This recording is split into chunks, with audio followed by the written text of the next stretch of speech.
Kalau dia berani memancing emosi rakyat, serangan yang datang bakal lebih brutal dan masif. Pertahanan Kaisang sudah ambruk. Rakyat tidak akan segan-segan menghajar tanpa ampun. Sorakan yang dia terima itu baru permulaan saja. Itu adalah kode keras buat Kaisang supaya jangan berulah, jangan banyak tingkah, jangan merasa dia itu bisa berbuat apapun sesuka hati. Rakyat akan dengan senang hati memberikan pelajaran ke Kaisang kalau masih bandel. Ada saatnya di atas, ada saatnya ambruk ke bawah.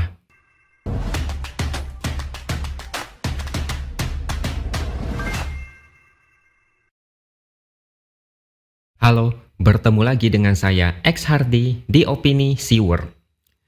Meskipun Jokowi sudah kembali jadi rakyat biasa yang tinggal di Solo, tapi keluarganya masih belum bisa tenang. Aroma permusuhan dari banyak orang kepada keluarga Jokowi masih sangat panas.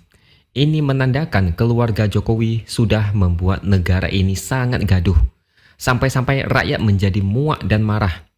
Saya pikir kemarahan ini akan berlangsung dalam waktu lama, mengingat dampak buruk dan kerusakan yang ditinggalkan Jokowi sudah sangat parah.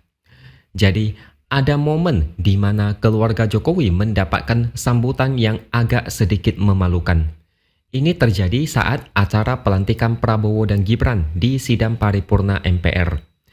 Pada saat siaran langsung, kamera merekam jajaran mantan Wakil Presiden Indonesia, mulai dari Budiono, Yusuf Kala, dan Tri Sutrisno. Saat mereka tersorot kamera, terdengar suara tepuk tangan dari peserta. Tapi ketika kamera menyorot keluarga Jokowi yang terdiri dari Kaisang, Kahiyang Ayu, dan suaminya Bobi Nasution, terdengar suara sorakan "hu" yang juga disertai tepuk tangan. 3 orang itu merespon dengan senyuman. Tapi kalian bisa bayangkan betapa galaunya mereka saat itu. Wajah mereka terpampang dengan jelas di depan layar TV. Disaksikan mungkin jutaan orang di seluruh Indonesia. Disoraki seolah mereka itu tamu yang tidak diundang. Dan perlu kalian ketahui, yang menyoraki mereka pastinya peserta sidang, bukan rakyat biasa.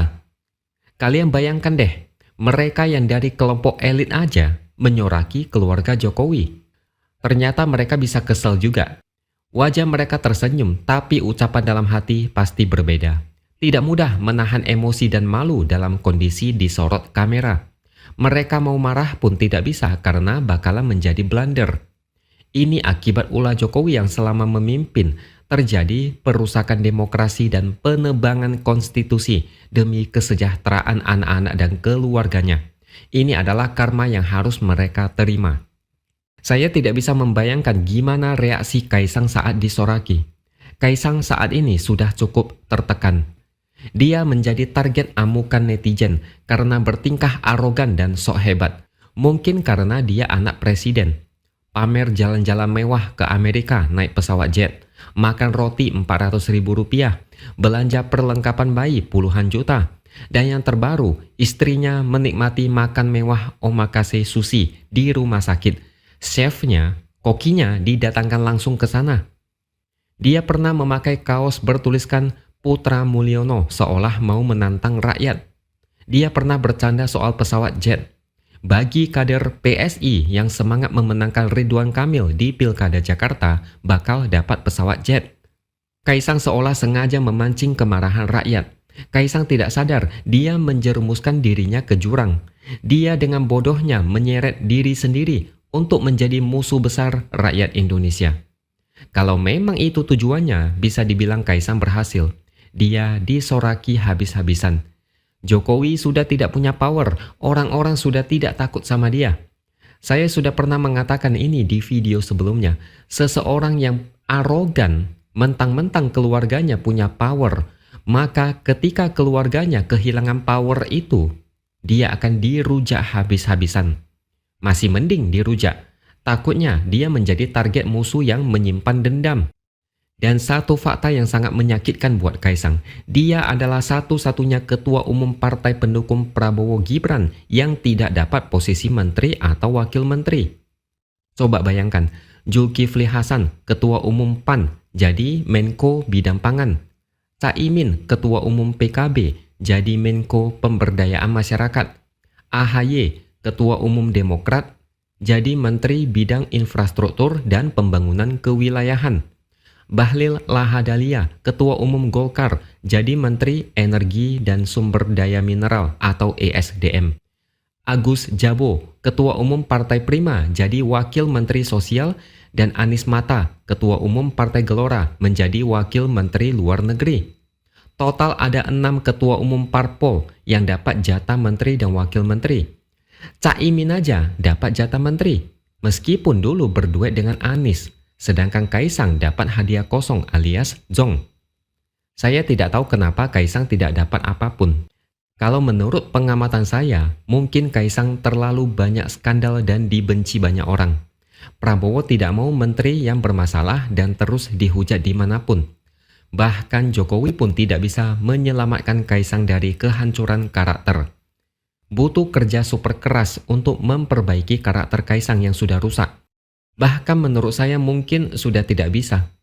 Kelakuan keluarga Jokowi sudah sangat membekas di otak banyak orang. Banyak orang telanjur sakit hati dengan ulah mereka.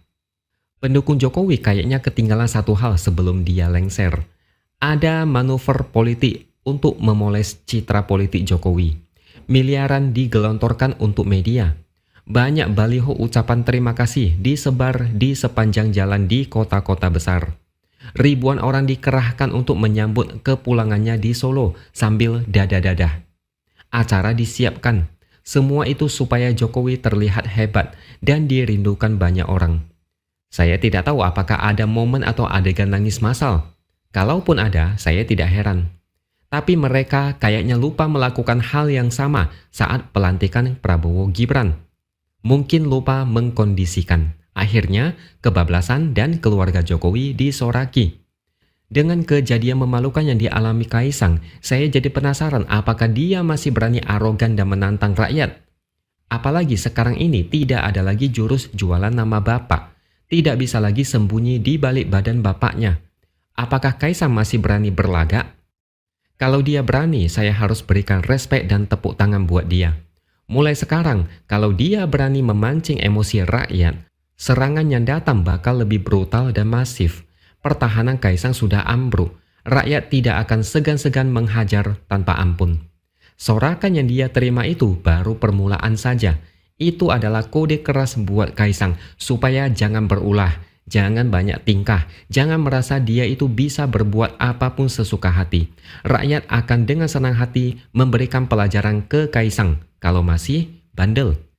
Ada saatnya di atas, ada saatnya ambruk ke bawah. Saat ambruk, serangan yang diterima Kaisang bakal lebih parah. Jadi buat Kaisang, jaga sikap dan lisan dengan baik. Jangan pernah berpikir untuk menantang rakyat lagi. Bapak sudah tidak berkuasa, tidak bisa dijadikan sebagai bemper.